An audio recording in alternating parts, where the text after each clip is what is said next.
One of my favorite things that I learned from this class was how to make a website.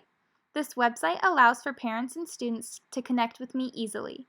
This website offers many helpful links, including Voki. Voki is another activity that we learned in class. Voki is a fun and interactive way for the teacher to send messages to students about many different things. Here I made one about a zoo field trip. Again, with the website, I can provide students and parents with many helpful tools to contact me and stay connected within the classroom.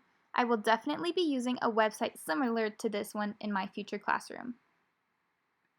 Another favorite activity that we did in class was a scratch. A scratch is a fun way to engage students while they learn. We learned how to code and make our own mini lesson. Lightboard was another favorite activity from class. I got to work with my group and collaborate to make an interactive lesson. I really enjoyed this activity. Lightboard is a fun way to engage student learning. My last favorite activity was the app poster. I learned about so many new apps that are classroom effective. Blooms was one of my favorite apps because it allows for teacher, student, and parent communication.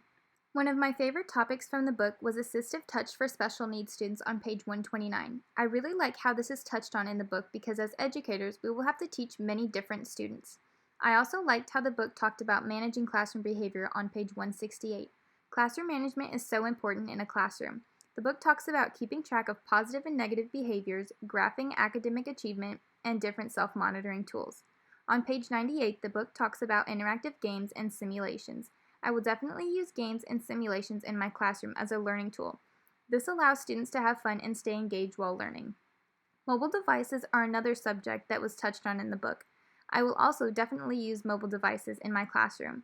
Mobile devices are an easy and effective way for students to participate in different activities in and out of the classroom, all with convenience. Lastly, another favorite topic that the book covered was project-based assessments on page 151. Project-based assessment encourages collaboration and requires students to be creative. Project-based assessments also require students to communicate their knowledge. Overall, this class was very helpful and fun. I will take many topics that I learned from this class into my future classroom with me.